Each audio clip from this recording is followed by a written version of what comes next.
Yo, what's going on, guys? Sinister Skater here, and welcome to First Try Fridays episode number 18, where you guys leave a Call of Duty WW2 class down below in the comments. You can be as basic or creative with this class as you want. You can pick the commentary topic as well. Give me a challenge to do. You can change my controller settings, whatever you want. You leave it down below in the comments, and I go in and pick one of the classes at random and use it in my very first World War II game of the day, and then we commentate and upload that gameplay no matter what. I can go 42-5, I can go 0-33, no matter what. You guys see the raw, uncut gameplay. It's a pretty fun interactive series to do.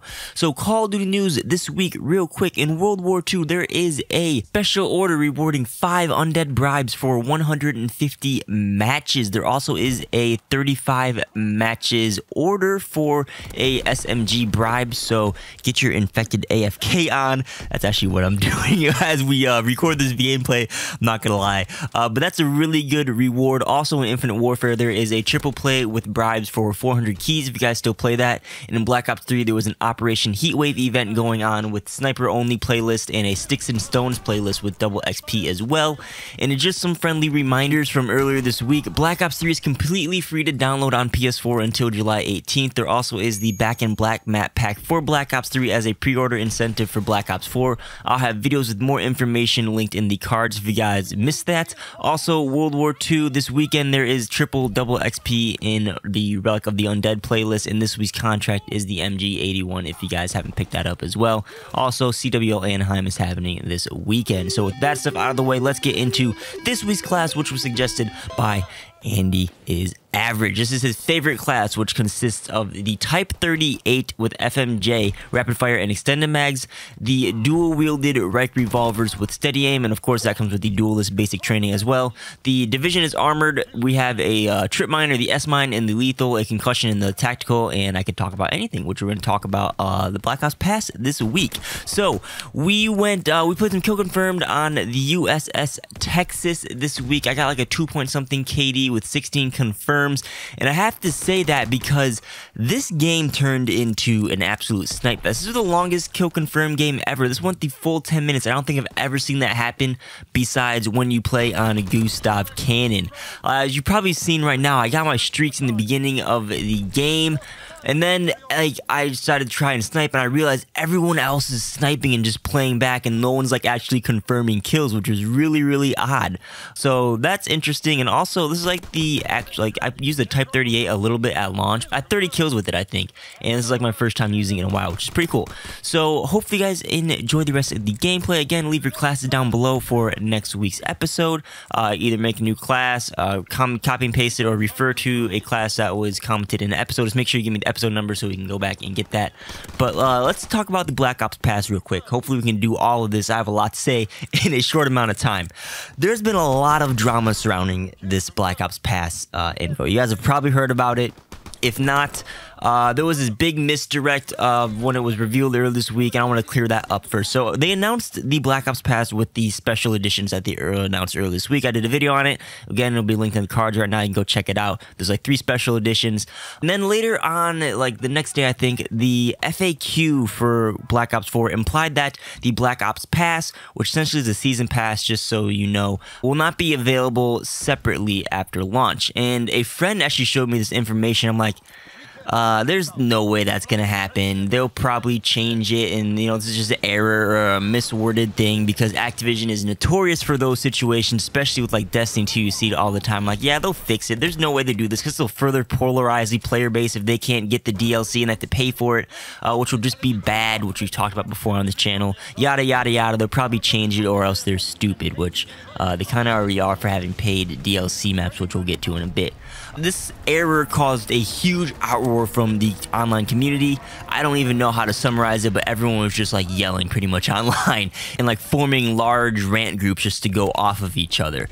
They later fixed this and did clarify that it will be available separately after launch, but people are already amped up and the floodgates are open. Like, that update went over people's heads. No one was paying attention to it, and they're all just expressing their concern for the Black Ops Pass and it having paid maps, which we will now discuss itself. So the Black Ops Pass will feature 4 zombies maps, 12 multiplayer maps, a bonus zombies map at launch, and 4 blackout characters. No clue over what amount of time, but that is what it included. I'm assuming the price is going to be 30 to 40 bucks standalone, and if that's what it is, I am fine with this pass. It's, you know, something we've seen over and over again. Of course, times are changing. You know, we're talking about all that. They definitely can improve it. Don't go on your rant right now. But you know, this is like Fortnite. They have the free version, and then you can pay and get extra stuff. Of course, this includes maps, which is different, which is the big issue. But you know, I'm going to be playing COD. I'm used to it. I know all the other hardcore players are.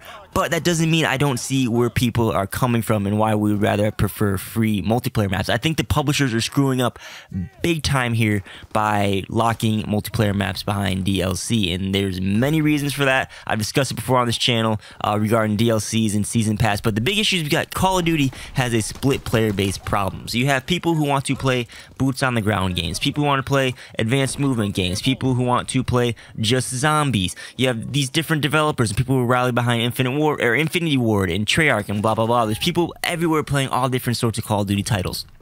No one's just playing Black Ops or Modern Warfare 2 like they were back in the day. On top of that, you have the multiplayer versus zombies like I touched on. You have the different zombies in different types of games. And on top of that, you have DLC. It is released in packs and it is implemented into standard playlists. You have people who don't own any DLC. You have people who own just DLC 1 or DLC 2, or they have DLC 3 and 4, or any different variation of that. People who don't have the DLC can't play with people who do have DLC. And if you do have the DLC, but not many other people have the DLC that you have, you can barely play the DLC at all, and that's a huge issue on PCs. Like, the player base on PC vanishes after a month from my understanding. It's not so much an issue on console. I'm always playing the DLC maps. And then again, this DLC issue pertains to each of the different individual titles people are playing. So if we look at Black Ops 4, we don't know how Blackout works, but if that has DLC, that's another layer on top of the split player base issue. Now more than ever would be a great time to change the DLC model of Call of Duty at its core. Not just change the name of it or the way it rolls out over time, rather than in packs like they're doing with this Black Ops Pass. Especially if you plan on having a multi-year title like Black Ops 3, or like they are hinting at with Black Ops 4's marketing.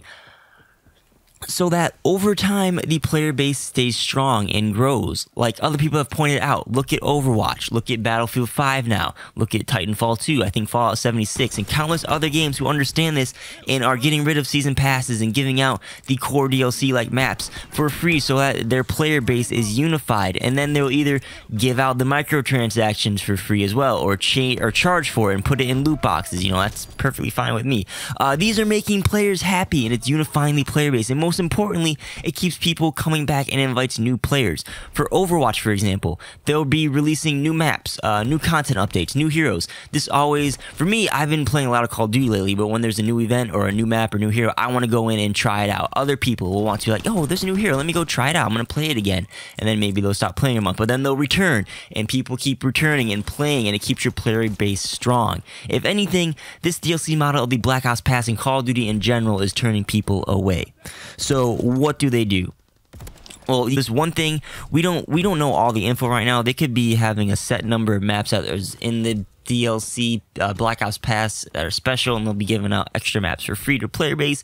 That would be fine, but unlikely. So what they need to do is release the multiplayer maps for free, or at least half of them or something. That's the biggest issue regarding matchmaking and what people want. The Season Pass or the Black Ops Pass can include the zombies content, as well as other bonuses to replace the multiplayer stuff, like a daily login bonus or whatnot alongside that. That's what I thought we would be getting from the rumors that came out, that Black Ops 4's multiplayer maps would be free, and I thought that was pretty reasonable. Maybe even give like instant access to the newly added weapons, and then you can have your cosmetic loot boxes and all that too. You know, you just have to be reasonable. People are saying, yeah, the Black Ops Pass, we should be getting all the DLC maps for free. We should be getting, you know, a free rare supply drop every day, and a bunch of more zombies content, get instant access to the weapons, and have special certain camos, which, you know, all that stuff, you know, some of that stuff is reasonable, but I think, like, you know, getting a rare supply drop and stuff like each day, that's like 30 supply drops a month. I think that's a little bit unreasonable. It'd be kind of broken, but, you know, be reasonable in the things you suggest. that's my take on it. I just think they need to implement the multiplayer maps for free and reevaluate what's going to be in this Black Ops Season Pass. That's my take on it. Me, as well as other hardcore Call of Duty players, zombies guys too, we're fine with the pass, I guess, as long as it's going to be a reasonable standalone price, because we are that stable player base that Call of Duty has that will play every game, I guess, unless it's really bad and I don't like it, like Advanced Warfare. Other people aren't taking this, and I definitely see why and agree. The Black Ops Pass controversy is not a good start for Black Ops marketing at all, and you guys want to grow your player base, Call of Duty, and become a household game again. You were back in the day, and now Fortnite is like that household game. Rainbow Siege is becoming that. Different games, not Call of Duty. This anti-consumer model is going to be doing the opposite of that and turn people away to other games that have pro-consumer models that I just mentioned. So that's my take on it. Those are my opinions. I hope they add some changes to the game. They got about 4 months to do so. Less than 4 months to do so. Wow, the game coming up really quickly. So yeah, let me know what you guys think down below in the comments, and we'll take it from there. Again, be sure to leave that class for next week's First Try Fridays. My name's Skater. Hope you guys enjoyed. Like the video if you did. Subscribe, turn on the bell notification, all that good stuff. Links down below in the description for 10% off Control Freaks and Into the AM merch. My Amazon affiliate link, all that good stuff. Again, my name's Skater. Hope you guys enjoyed. I'll catch you guys on the next video. Peace out.